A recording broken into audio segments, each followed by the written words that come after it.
Bonjour, c'est Thierry Numéricoach, bienvenue dans cet épisode du calendrier de l'Avent consacré à la console d'administration Google Workspace. Si vous êtes sur du gmail.com uniquement, inutile de rester sur cette vidéo puisqu'il faut disposer d'une console d'administration pour utiliser ces astuces. Première astuce, comment créer des alias dans la console d'administration sur un compte Google Workspace. C'est parti. Je suis dans la console d'administration dans la partie utilisateur. Je clique ici, puis sur un utilisateur. Me voici sur mon compte. Je clique sur information utilisateur et sur cette section, je vais pouvoir ajouter des adresses mail secondaires.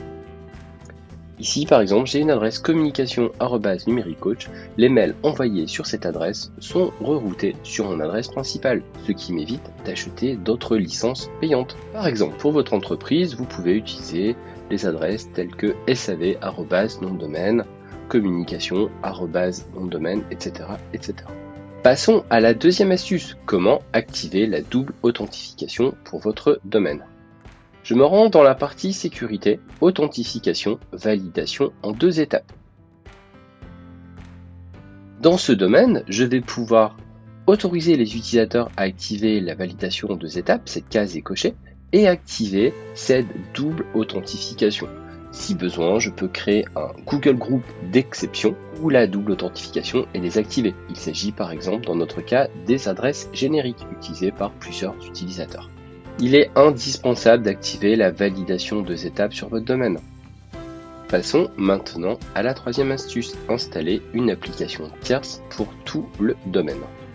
Connecté à mon compte utilisateur, rendez-vous sur la Google Marketplace Workspace. Je retrouve le lien ici, l'URL est la suivante, workspace.google.com/marketplace. Je trouve une application pertinente comme Slack. J'ai la possibilité de l'installer en tant qu'administrateur pour tous les utilisateurs. Un délai max de 24 heures peut être nécessaire pour que l'application soit installée sur l'ensemble des comptes du domaine. Je continue l'installation.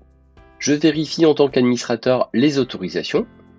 Dans ce cas ici, ça me convient. Je déploie pour tous les membres de mon organisation. J'accepte les conditions d'utilisation et je termine l'installation. Cette application est rapidement déployée chez tous les utilisateurs de ce domaine. Dernière astuce, autoriser des extérieurs dans les Google Groups. Pour ce faire, rendez-vous dans la partie Applications, Google Workspace, Groups for Business. Le service est activé pour tous au sein du domaine. Rendez-vous dans les paramètres de partage. Les propriétaires de groupe peuvent autoriser les membres extérieurs.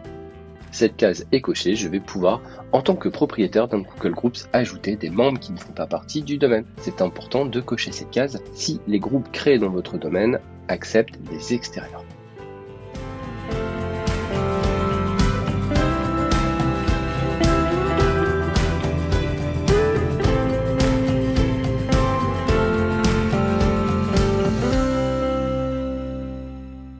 Merci d'avoir suivi cet épisode du calendrier de l'Avent Numéricoach. N'hésitez pas à vous abonner et activer la cloche pour recevoir les notifications.